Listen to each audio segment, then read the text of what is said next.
Confinement, déconfinement, reconfinement, c'est ce que vivent des milliards d'habitants de la planète depuis plus d'1 an maintenant. Alors question ce soir, comment cette pandémie a-t-elle impacté nos vies? Comment a-t-elle aussi impacté la vie des soignants et notamment des internes? Avec nous pour en parler, Kim Lavoie en direct de Montréal. Merci d'être avec nous. Vous êtes professeur au département de psychologie de l'Université du Québec. Vous avez co-dirigé l'enquête iCare avec 200 chercheurs. Avec nous également sur ce plateau, Gaëtan Casanova, bienvenue à vous également. Bonsoir. Vous êtes le président de l'ISNI, l'intersyndicale nationale des internes en France. Kim Lavoie, on commence avec vous. iCare est donc une étude internationale, 143 pays, 90 000 personnes ont déjà été sondées sur cette crise sanitaire et ses conséquences. Quel est le principal enseignement pour l'instant que vous en tirez ? Bien, écoute, merci beaucoup pour l'invitation. En fait, on est là justement pour mieux comprendre les attitudes et les comportements des gens en ce qui concerne l'adhésion aux différentes consignes sanitaires à travers du monde. Alors, c'est vraiment une collaboration internationale et ça nous donne vraiment des résultats très intéressants tant qu'à l'adhésion des gens en fonction des facteurs sociodémographiques, en fonction des pays, en fonction des politiques et un peu les stratégies qui ont été utilisées en différents pays. Alors, une chose que je peux vous dire, que c'est dans l'ensemble, la plupart des gens à travers du monde, je parle de 80 % et plus, adhèrent la plupart du temps aux mesures comme lavage des mains, distanciation sociale, port de masque. La seule où les gens éprouvent plus de difficultés, effectivement, c'est d'éviter les rassemblements sociaux, éviter de voir la famille, les amis. C'est surtout les hommes et les jeunes qui ont plus de difficultés avec ça. Mais je pense que c'est normal. Les êtres humains, on est des êtres sociaux et effectivement, c'est peut-être une des plus gros sacrifices qui nous demandent à soutenir à long terme. Et vous avez dit le mot justement, le fait de bien suivre ces mesures, c'est beaucoup de sacrifices. C'est l'un des enseignements de votre grande enquête internationale, Gaëtan Casanova.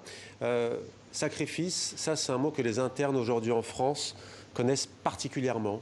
C'est un mot qu'on connaît plus aujourd'hui qu'avant, on l'a toujours connu. Un interne, il a toujours travaillé 58 heures en moyenne, plus de 70 heures en chirurgie.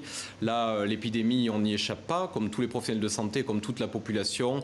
Le souci, c'est que la pression est devenue trop forte. Depuis le début de l'année, on en est à un suicide d'interne tous les 18 jours, malheureusement. Depuis le début de l'année? Oui, tout à fait. Ce qui fait 6 suicides déjà? Tout à fait. Mais quel est le malaise au-delà de la surcharge du temps de travail?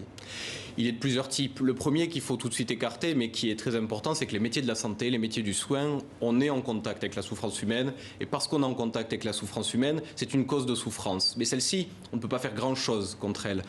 Sinon, celle sur laquelle on peut faire quelque chose, celle contre lesquelles on peut lutter, c'est évidemment la surcharge de travail. Il y a une différence entre travailler plus et travailler trop. Travailler trop, ça commence à être dangereux pour les soignants comme pour les patients, et on passe d'un hôpital qui soigne à un hôpital qui tue parfois parce qu'on finit par faire des erreurs. Il y a également tous les problèmes de violence. On a un système en France qui est très compliqué, très féodal, c'est le mot qu'on utilise le plus souvent, avec des cumuls des pouvoirs qui font qu'il y a des phénomènes de harcèlement qui prospèrent sans aucune réponse adaptée. Et ça, c'est des facteurs vraiment qui créent un mal-être très important chez les internes. Avant de retourner à Montréal, juste en quelques mots qu'on aimerait comprendre, vous êtes en anesthésie-réanimation justement. Comment ça s'est passé? Est-ce qu'on a pris des internes et qu'on les a transvasés dans d'autres disciplines, si l'on peut dire? Est-ce qu'on a demandé à des internes, justement, de venir pallier au moment où on se souvient de ces transferts qui est effectués de région en région? Qu'est-ce qui s'est passé concrètement, l'impact de cette pandémie pour vous? Alors, il a été de plusieurs types. C'est-à-dire que la première chose qui s'est faite, c'est effectivement d'assigner les personnes qui avaient les compétences initiales, parce que c'était leur spécialité en réanimation, dans les services adaptés. Ça, c'est une chose. Mais évidemment, il y a eu besoin, parce qu'on a explosé le nombre de lits pour prendre en charge la population, donc il y a eu besoin de mains fortes. Et donc on a retrouvé des choses un peu étonnantes comme des ophtalmologues venir en réanimation nous aider, chacun avec un travail adapté, mais évidemment tout le monde a été réellement malmené dans ses compétences par rapport à ça. Et là où les internes ont été très actifs, c'est que dans beaucoup de régions, surtout la première vague, et je pense au Grand Est, c'est les internes qui ont eux-mêmes déployé par le biais du volontariat dans les services qui avaient besoin. Ouais.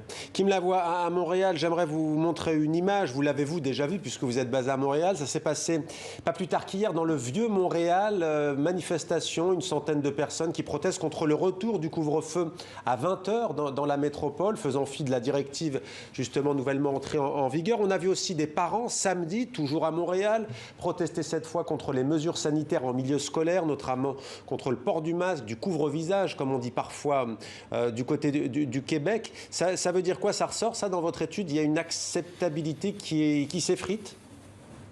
Bien, en fait, je pense que qu'est-ce que ça reflète en partie, c'est le fait que les gens éprouvent beaucoup de difficultés avec la santé mentale. Il y a beaucoup d'impact à ce niveau-là.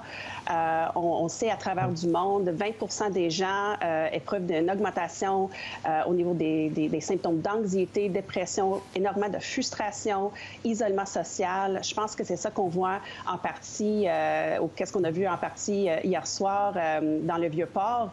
Cependant, je pense que en général, les gens surtout des jeunes, sont, oui, frustrés, mais plus résilientes que les plus vieux comme nous. Alors, une chose qu'on voit ici, c'est un peu typique de Montréal, en fait. C'est des gens qui sont, d'après moi, en colère, bien sûr, mais est-ce qu'ils sont en colère à cause de la pandémie spécifiquement? Je ne suis pas sûre, parce qu'en général, on voit que les jeunes, bien qu'ils adhèrent moins aux consignes sanitaires que les personnes plus âgées, la majorité des jeunes respectent quand même les consignes qui est important.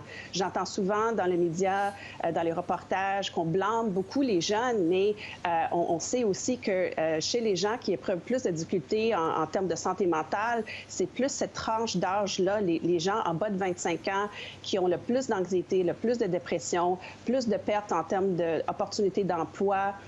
Ils ne sont pas capables d'aller à l'université. C'est un peu comme le train dans la station puis ça passe. Alors, je pense que c'est à souligner aussi et il faut garder en tête que la majorité des jeunes respectent quand même très bien les consignes sanitaires. Gaëtan Casanova, que dites-vous à celles et ceux qu'on voit sur ces images? Alors, soit qui manifestent contre des mesures de restriction, soit des jeunes qui en ont marre et qui, sur les quais de Seine, sur les quais de Saône, en France, vont boire un verre. Et comment c'est vécu par les internes?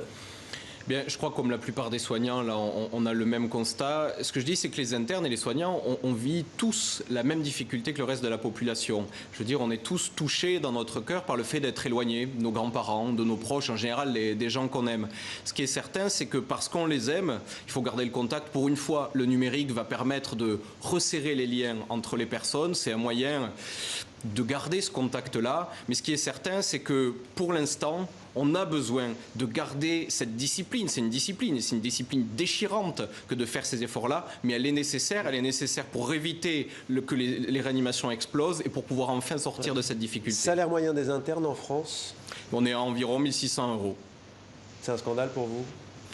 Je ne sais pas si c'est un scandale. Ce qui est certain, c'est qu'au niveau européen, il fait partie des plus faibles. Mais nous, ce qui nous importe, nos seules revendications aujourd'hui, c'est celle du temps de travail. Pas parce qu'on travaille plus, encore une fois, pendant la pandémie, mais parce qu'on travaille trop. Mais ça, vous l'avez dit au gouvernement. Ça fait des mois que ça dure que vous répondez au gouvernement français. Eh bien, la ministre de l'Enseignement supérieur a entendu le message. Malheureusement, pour l'instant, aucune communication du ministre de la Santé sur ce problème, comme sur les différents suicides. Alors, on termine avec la vaccination, puisqu'à partir d'aujourd'hui en France, les plus de 55 ans, qu'ils aient ou pas une comorbidité, peuvent se faire vacciner avec l'AstraZeneca.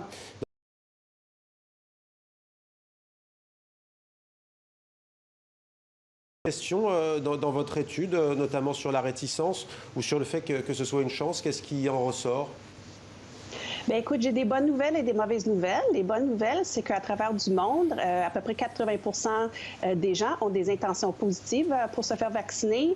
Par contre, on observe quand même des différences en fonction du pays. On sait, par exemple, que ceux qui ont des intentions les plus élevées, 80 et plus, sont ceux du Brésil, Italie et Royaume-Uni, par exemple. Et ceux qui ont des intentions les plus faibles sont, entre autres, les gens de la France ainsi que des États-Unis. Oui. On a vu aussi un pic, je pense, à l'automne dernier, et c'est en décroissance un peu depuis à travers du monde. Mais dans l'ensemble, 80 ont quand même des bonnes intentions et j'encourage tout le monde à se faire vacciner. Il faut qu'on atteigne cette seuil de 80 pour aller chercher l'immunité collective. Gaëtan Casanova, les internes sont-ils vaccinés en France, oui ou non? Alors non seulement, pour la plupart, ils sont en train d'être vaccinés et ils demandent massivement à être vaccinés, comme on le fait pour la grippe. Pourquoi? Tout simplement parce que même si on n'est pas facteur de risque, se vacciner, c'est éviter de transmettre aux patients et c'est la moindre des choses qu'on leur doive. Merci beaucoup à tous les deux d'avoir répondu à nos questions. Kim Lavoie, Gaëtan Casanova.